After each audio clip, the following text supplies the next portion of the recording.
Ingreso a emergencias con disnea de grado 2, dolor torácico, tos y expectoración. En el examen físico hay un murmullo vesicular disminuido en ambas bases pulmonares.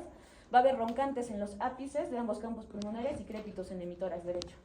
En cuanto al día 12, se le diagnosticó una insuficiencia respiratoria aguda, una neumonía adquirida en la comunidad sin descarte de TBC. Dato a considerar es que tuvo la paciente TBC, un antecedente, hace 30 años. Es diagnosticada el 13 con insuficiencia respiratoria crónica reagudizada, una bronquiectasia subinfectada, una neumonía adquirida en la comunidad que ya estaba siendo tratada en ese momento, y también un derrame unilateral derecho, como se puede ver acá en la radiografía, en este lado. En cuanto al día 15, que fue pasada a cama, se le hizo también un BK en el cual dio negativo. En sus funciones biológicas, todo estaba conservado, apetito, sed de posiciones, orina y sueño. Los hábitos nocivos, lo resaltante es que cocina leña una vez al día, y ya lleva bastante tiempo cocinando. En cuanto a antecedentes patológicos, las enfermedades anteriores tuvo liquidez vesicular y TBC tratada hace 45 años. En cuanto a antecedentes, niega haber viajado a zonas endémicas, a estar en contacto con algún tosedor crónico y crianzas de animales, solo conejos y gallinas. En el examen físico.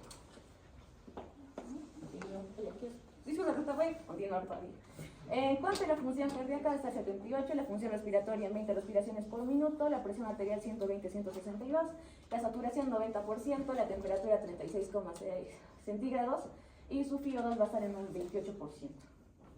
En las pielifaneras está la piel elástica tibia con regular tejido celular subcutáneo, piel turgente y el llenado capilar menor a 2 segundos. En lo relevante vamos a poner que en cabeza tiene una cánula binasal, está haciendo uso de una cánula binasal, y en cuello va a haber una leve desviación de la tráquea hacia la derecha. En cuanto a lo que es tórax y pulmones, el tórax es simétrico, endosómico, la tráquea ligeramente desviada a la derecha, como hemos mencionado, la frecuencia respiratoria estuvo entre 20 y 21, y tenía, en cuanto a lo que es la palpación, la plexación era asimétrica, debido a lo que era el pequeño derrame pleural en el lado derecho, y esto era disminuido en el hemitórax derecho. También las vibraciones vocales en el mismo lado estaban disminuidos. En la percusión no se le hizo por el riesgo de hemoptisis. En cuanto a la auscultación, los murmullos vesiculares estaban disminuidos y se encontró lo que es relevante en el caso, que había crepitantes, subcrepitantes, roncantes y sibilantes de manera difusa, pero también había un mayor predominio en el hemitórax derecho. Quispa de los ríos ductos. Ok, pasando con los estudios imagenológicos, nuestra paciente tiene tanto radiografía como tomografía. En la radiografía, ¿qué vamos a ver? Un corazón peludo, la silueta cardíaca no está bien dibujada. También vamos a ver un patrón intersticial en el lado izquierdo y en el lado derecho un patrón cotonoso con broncograma todo del lado derecho, y también vamos a ver una obturación del seno costodiafragmático en el lado derecho y una desviación de la tráquea. En la tomografía vamos a ver, primero se confirma el derrame, bueno, vemos el derrame de un color gris oscuro, tenemos también condensación de color gris claro, podemos verlo acá y también acá. Acá también se vuelve a ver la obturación del seno costodiafragmático del lado derecho, y en esta otra ventana podemos ver tanto las cavidades como un patrón intersticial y un patrón cavital. Con respecto a los estudios no imagenológicos, tenemos que su vaciloscopía es negativa, y con respecto al sonograma y su perfil hepático, todo eso estaba dentro de los rangos normales, que no nos alejaba ni nos acercaba a ninguno de los síndromes que vamos a plantear, así que no los pusimos. Nuestra impresión sindrómica son 8 síndromes. Tenemos insuficiencia respiratoria, bronquiectasia, síndrome de obstrucción de vía aérea, derrame pleural, síndrome geriátrico, fibrotórax y síndrome de condensación tanto sudativa como retráctil. Pasando con la justificación de todos estos, en la bronquiectasia, en la anamnesis, ¿qué síntomas nos van a hacer apoyar nuestro diagnóstico? Es la disnea, la tos con expectoración y su fuerte antecedente, que es que tuvo tuberculosis, ¿no? En el examen físico, la paciente va a presentar los 4 estertores, pero sobre todo los subcrepitantes son los que nos van a hacer pensar en bronquiectasia. Y bueno, las imágenes que ya les dije, ¿no?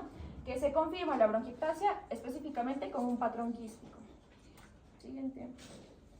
En la insuficiencia respiratoria, nuestra paciente va a tener disnea, se vuelve a repetir el antecedente de tos, y también que nos menciona que la paciente usa oxígeno en su casa.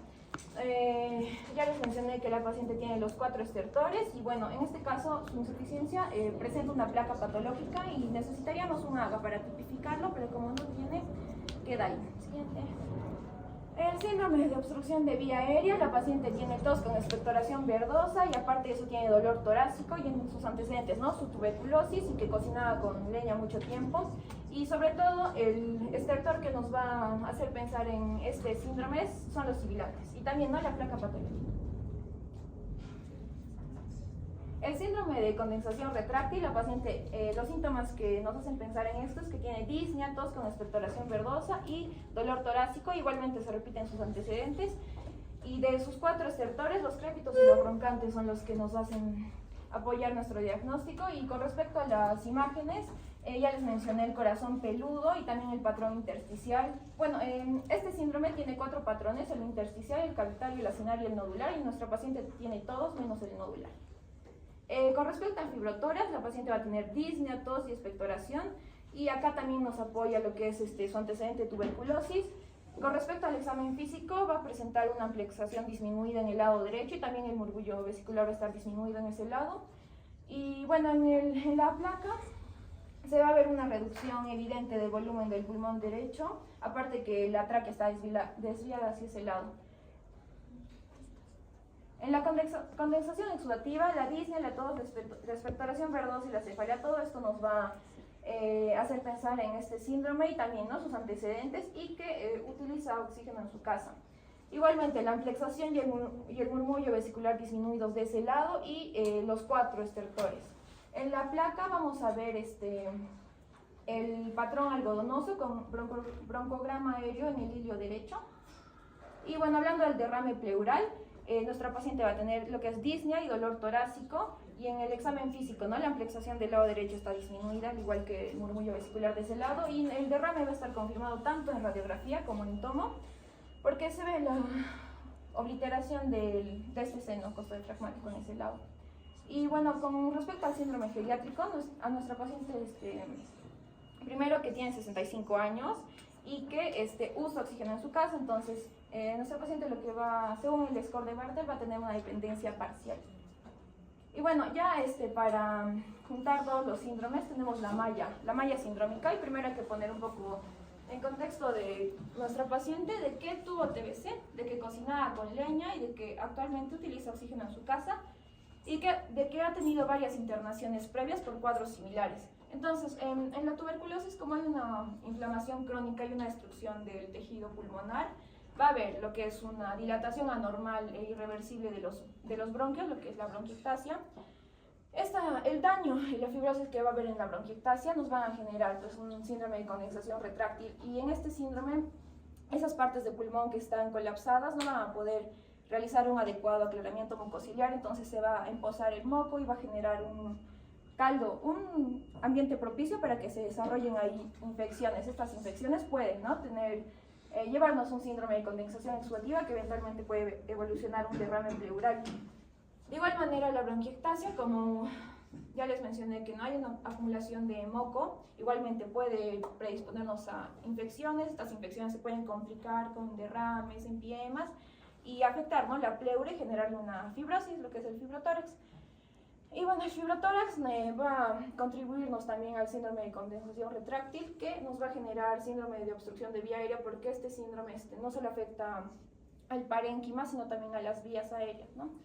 Y bueno, casi por último, la bronquiectasia, igualmente, repito, la acumulación de moco que va a haber en este síndrome va a generar obstrucción de vía aérea y los sibilantes, ¿no?, que son tan característicos. Y bueno, ahí tenemos el síndrome geriátrico, ¿no? Ya tenemos acá 7. 5 de estos 7 van a contribuirnos a lo que es el síndrome de insuficiencia respiratoria, que para tipificarlo y hablar de su fisiopatología necesitaríamos el AGA, pero como no lo tenemos, ahí queda. Y sí podemos decir si es aguda o crónica, en este caso es crónica, y va a haber una afectación anatómica a nivel del alveolo, de la pleura, de la vía aérea y del intersticio. Bueno, gracias.